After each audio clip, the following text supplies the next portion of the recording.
My name is Maxwell Donovan. I gave 40 years of my life to one institution, Portland National Bank.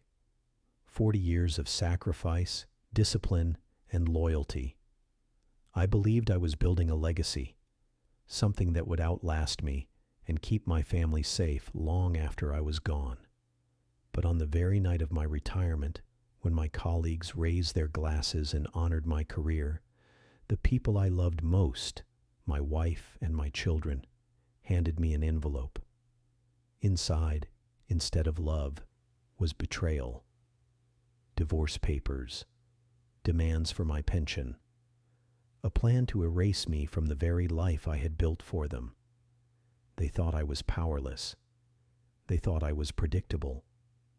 But what they didn't know was that I had been planning for this very moment for over 15 years. The ballroom shimmered with golden lights, laughter filling the air as glasses clinked and colleagues celebrated my so-called legacy. On the surface, I smiled politely, shaking hands, thanking those who praised my steady hand through decades of recessions. But deep down, my focus wasn't on the speeches or the applause. My eyes kept drifting toward the family table. Vivian, my wife, sat there like a queen, her silver hair styled to perfection, her dress chosen to draw every glance in the room. She smiled, but there was a glint in her eyes that told me tonight wasn't just about my retirement. Beside her, Natalie and Preston, my children, now adults, exchanged subtle glances, almost conspiratorial. Natalie, sharp and ambitious like her mother, kept her phone angled toward me as though waiting to capture something. Preston, restless and smug, leaned back in his chair, arms crossed, his smirk fixed like he was already in on some private joke. When the applause faded and the chatter grew, I excused myself from my colleagues and walked to their table. Vivian's hand rested lightly on my arm as she smiled too brightly. "Congratulations, darling," she said sweetly. "We're so proud of you." Preston added, his tone thick and strange. "Yeah, Dad. Congratulations." Then Vivian reached into her purse and pulled out an envelope. She slid it across the table with perfectly manicured fingers. "A little retirement gift," she said. I knew before I even touched it what it was. My instincts had been honed for decades, first in military intelligence, later in finance. My hand rested on the thick paper, and I felt the weight of betrayal before I even opened it. Inside were divorce papers, asset transfers, pension dispersals, every page requiring my signature. Natalie smirked and said, "Go on, Dad, sign it.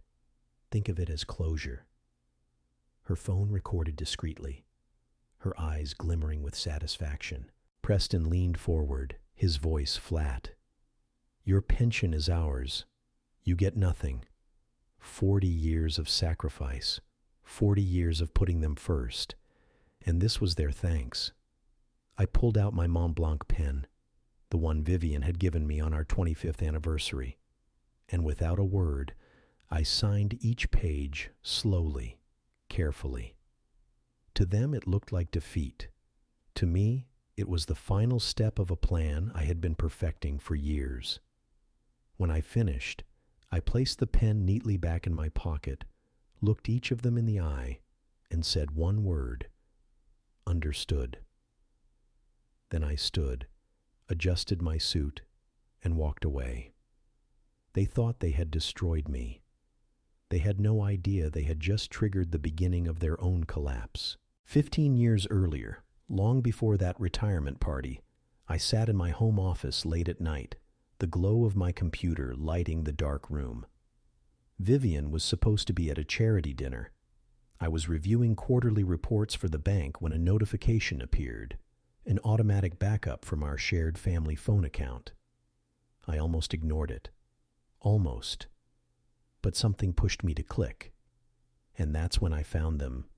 Messages, dozens of them, between Vivian and Bernard Holloway, my financial advisor, my so-called friend.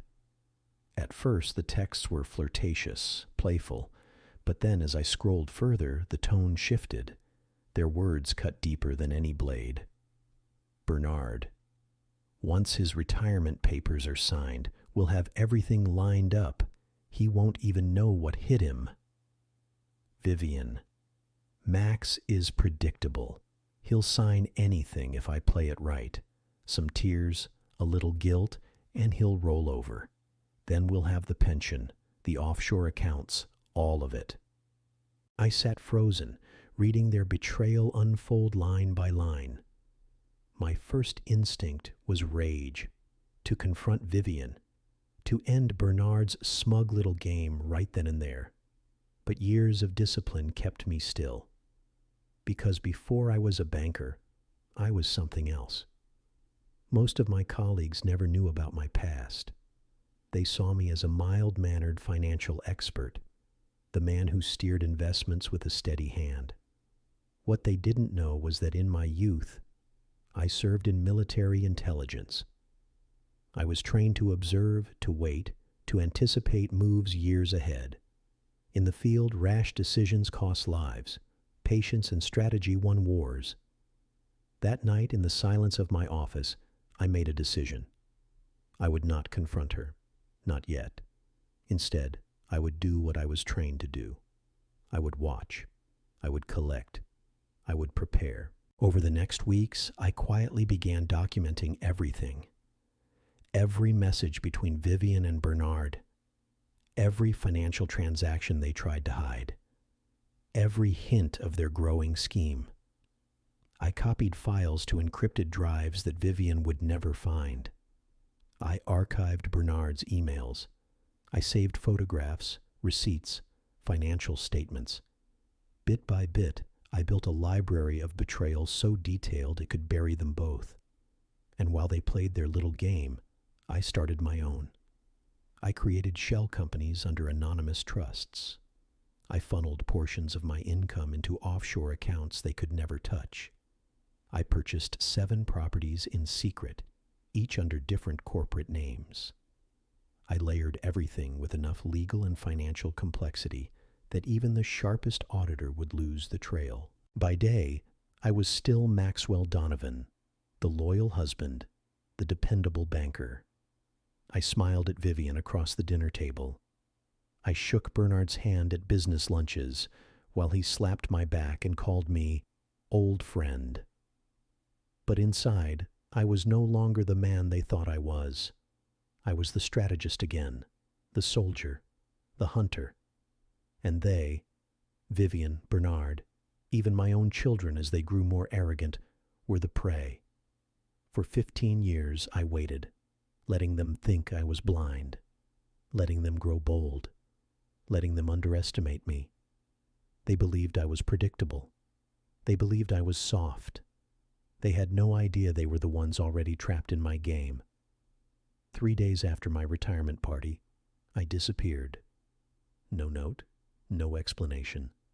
To the outside world, it looked like I had simply walked off the map. By the next morning, joint accounts were drained. Vivian's credit cards were declined at a boutique, her fury erupting as the cashier quietly apologized. Preston tried pulling strings at the bank, reaching into files he thought would reveal my holdings. But those files no longer existed. I had erased myself from their reach in a single night. To them, it looked like chaos. To me, it was precision. Every move I made had been rehearsed for over a decade. I wasn't gone. I was very much present, just hidden. In a secure apartment across town, one of 7 properties I owned through shell companies, I sat before 3 wide monitors, calm, focused, watching. On one screen, a live feed of Vivian pacing the kitchen, phone pressed to her ear, her voice sharp and panicked. On another, Preston in his car, hands gripping his phone as he frantically texted.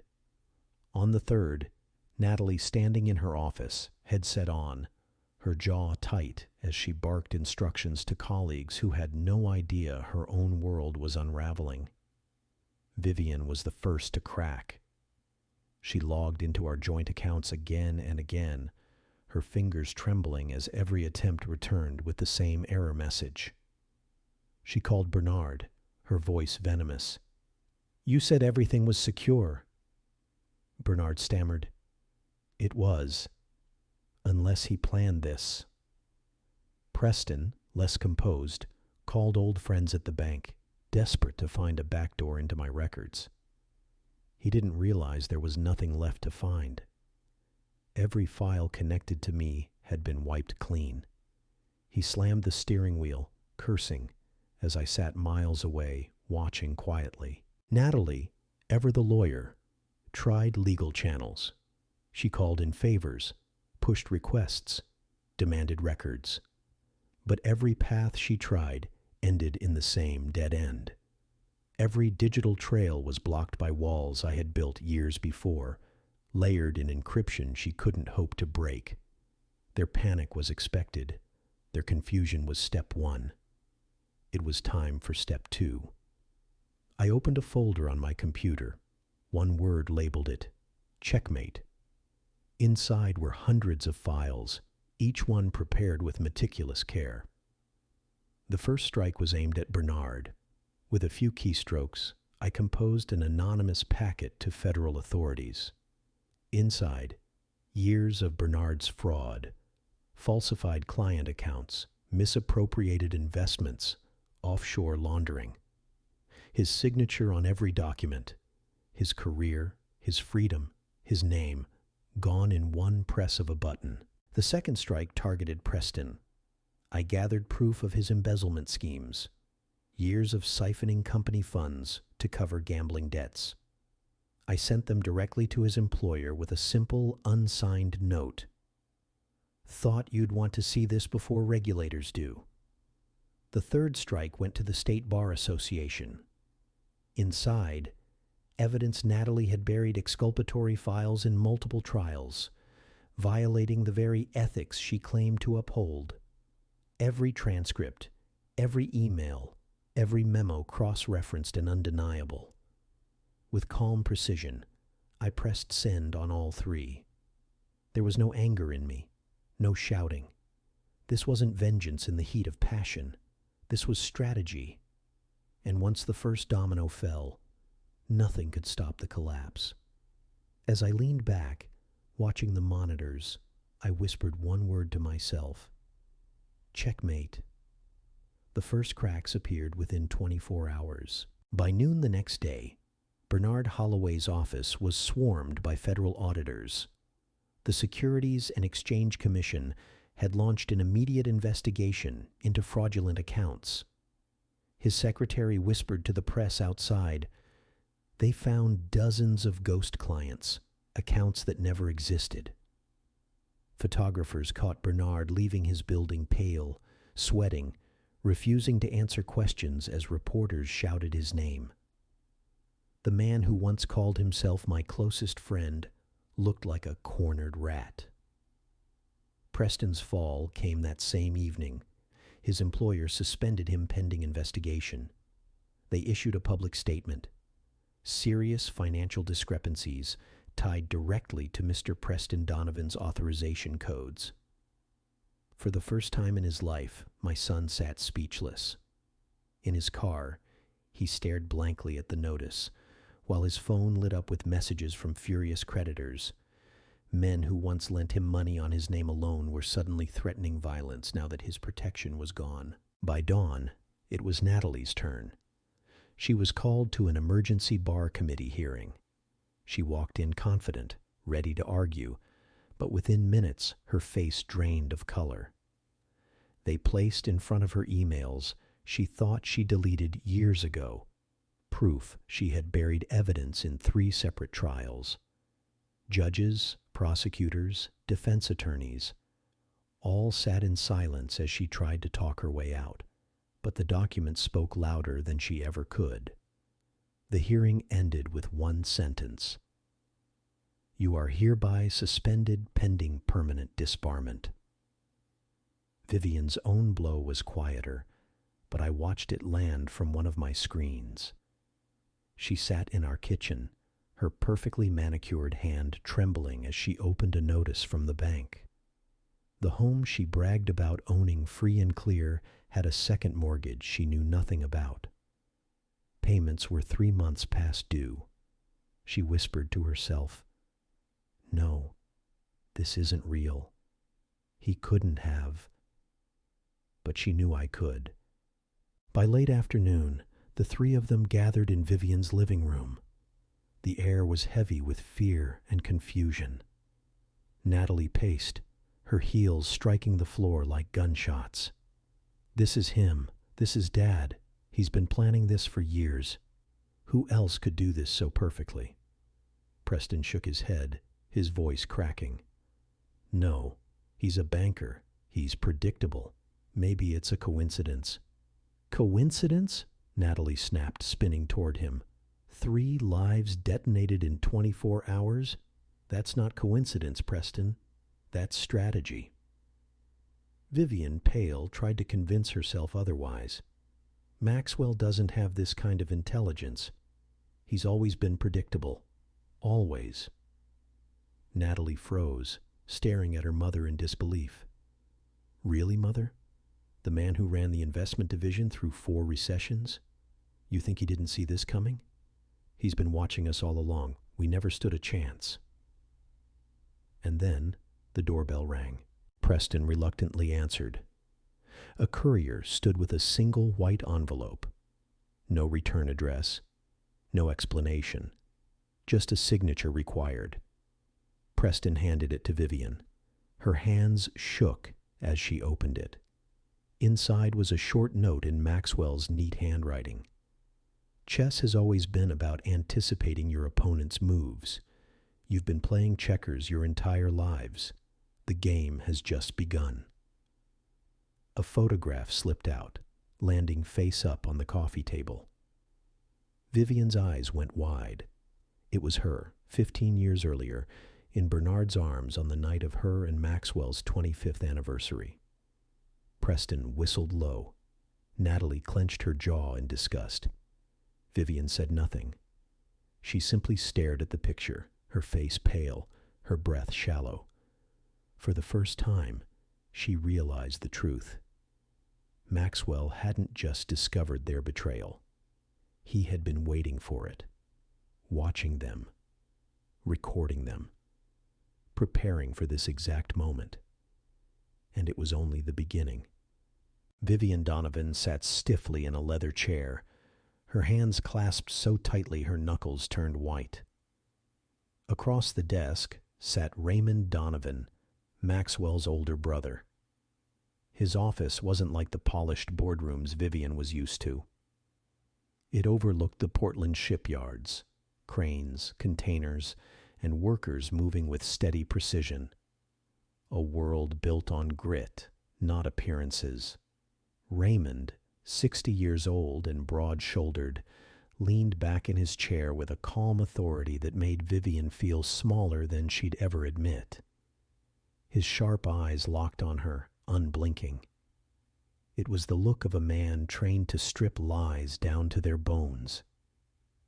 "Please, Raymond," Vivian said, her voice trembling despite her attempt to sound poised. "I know you and Maxwell haven't spoken in years, but you have to help me. He's disappeared. Our accounts are frozen. Reporters are tearing us apart. You're his brother. Don't you care what's happening to him?" Raymond gave a short, humorless laugh. "Don't insult me, Vivian. You're not worried about him. You're worried about yourself." Vivian flinched at the bluntness. Her carefully built facade cracked for a moment, but she pressed on. "You don't understand. He isn't capable of this. Maxwell's always been predictable. He signed the papers without a fight. That's where you're wrong." Raymond's voice cut through hers like a blade. He leaned forward, resting his forearms on the desk. His eyes narrowed. "Do you even know why I stopped speaking to my brother? 15 years ago he came to me for advice. He told me he had discovered your affair with Bernard Holloway." Vivian froze. Her lips parted, but no words came out. He... he knew? She whispered. Raymond nodded slowly. He knew everything. Every text, every plan, every word you thought you were hiding. And do you know what he told me? Vivian shook her head faintly, her throat dry. He told me he loved you too much to let go. He said he believed you'd eventually choose him, that you'd come to your senses. Raymond's jaw tightened. I told him to leave you, to cut his losses, but he wouldn't. He held on. That was his mistake. But don't fool yourself, Vivian. He wasn't blind. He was preparing. Vivian's voice cracked as she tried to argue. But he's just a banker. He's not...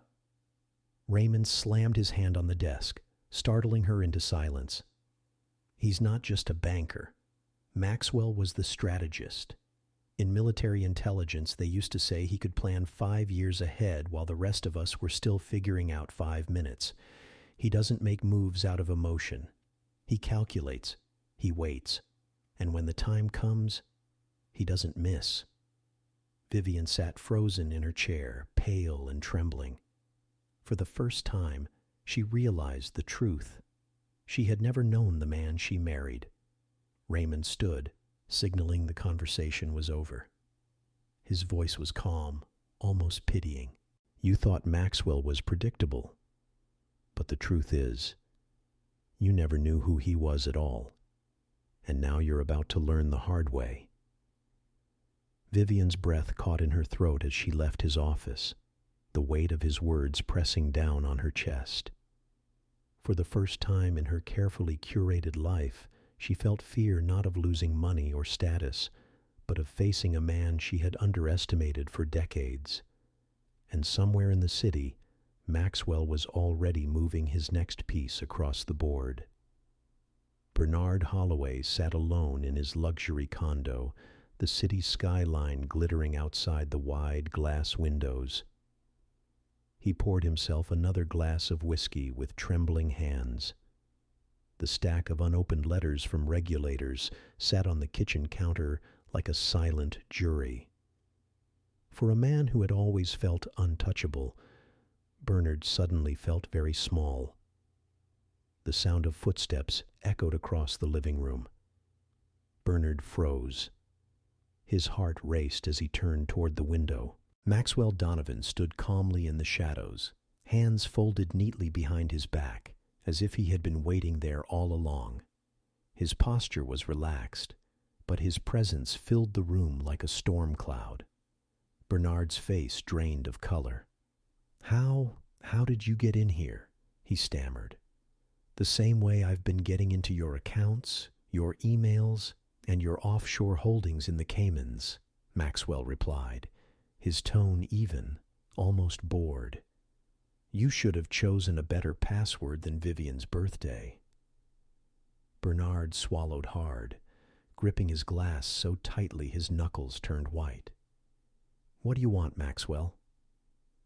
Maxwell walked slowly toward the coffee table and placed a small digital recorder on it.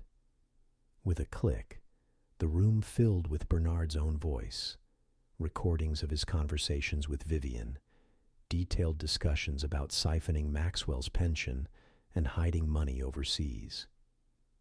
Bernard's shoulders sagged as his own words condemned him. Maxwell pressed another button. A new recording played. Bernard's fraudulent dealings with clients, every scheme, every stolen dollar, every signature. "If I don't reset a certain timer every 24 hours, Maxwell said softly, "all of this evidence goes straight to federal authorities. Every crime, every hidden account, everything." Bernard's breath came in short, panicked bursts. "You're bluffing," he whispered. Maxwell leaned forward, his eyes cold, his voice quiet enough to make Bernard's skin crawl. "Try me." The silence stretched. Bernard collapsed into his chair, defeated, his hands trembling, his whiskey forgotten. For the first time, he understood just how thoroughly Maxwell had outplayed him. Maxwell turned toward the door, pausing only once. His voice was calm, deliberate, and final. I may forgive many things, Bernard, but betrayal isn't one of them.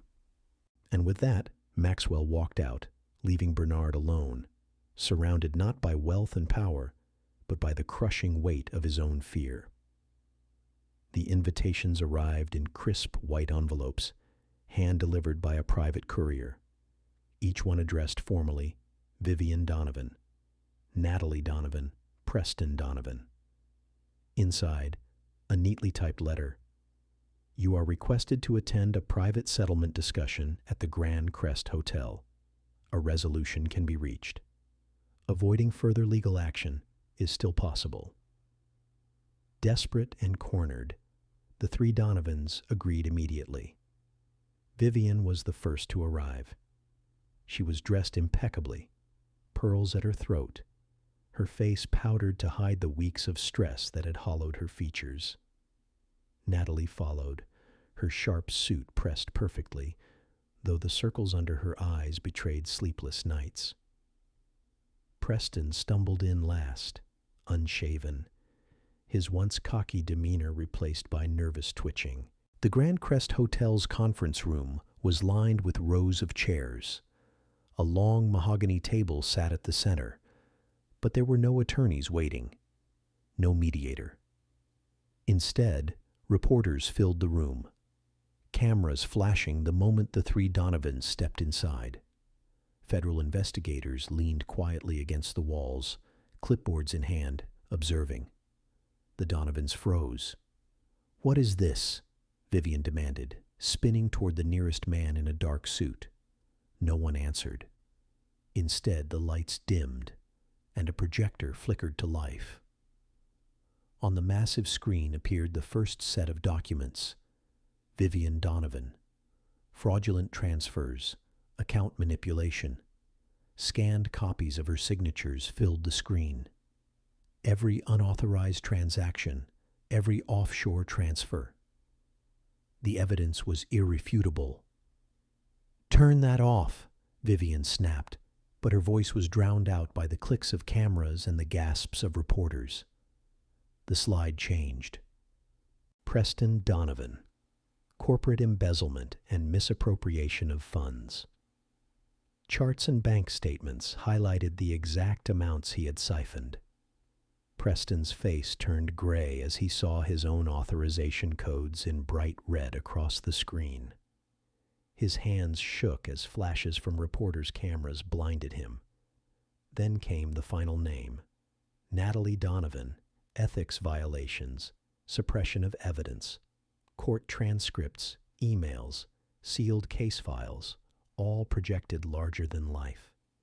Every detail showed how she had buried exculpatory evidence to win her cases. The Bar Association's seal stamped across each page.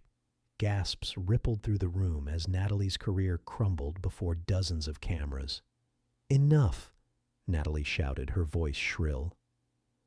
She tried to leave, but two security officers, privately hired by Maxwell, blocked the doorway.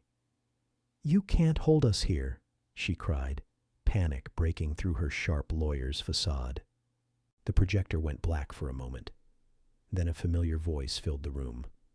Calm, measured, unmistakable. Maxwell Donovan's face appeared on the screen. He was wearing the same suit from his retirement party. The Mont Blanc pen gleamed in his breast pocket. On the night of my retirement, my wife and children handed me divorce papers, Maxwell began, his voice steady. They told me, your pension is ours, you get nothing. My daughter laughed and congratulated me on 40 years of wasting my life. I nodded, I signed, and I said, understood. The room was silent, the reporters hanging on every word. What they didn't know, Maxwell continued, was that I had been preparing for that moment for 15 years. While they schemed, I documented. While they plotted, I built walls they could never climb. Tonight, the world sees who they really are. The game is over. The video ended. The projector powered down, Vivian, Natalie, and Preston stood frozen under the glare of cameras. Reporters shouted questions, investigators stepped forward with files, and the Donovans finally realized there was no escape. The fallout was swift and merciless. Within a week, headlines across Portland carried the Donovan name, no longer tied to charity galas or banking honors, but to fraud, embezzlement, and betrayal. Vivian Donovan, once the queen of Portland society, was indicted on multiple counts of financial fraud. Her carefully curated image crumbled in court as prosecutors presented Maxwell's files. Friends abandoned her overnight. Invitations vanished. By the time she posted bail, her reputation and her fortune were gone. Preston Donovan faced his own reckoning. After weeks of denial, he took a plea deal. 5 years in state prison for embezzlement. Once smug and arrogant, he appeared gaunt at sentencing, his expensive suit hanging off his frame. His employer released a statement condemning him, ensuring no future company would ever trust him again. Natalie Donovan, once a rising star in law, was permanently disbarred. The state bar's judgment was unanimous. Colleagues who once admired her avoided her name entirely.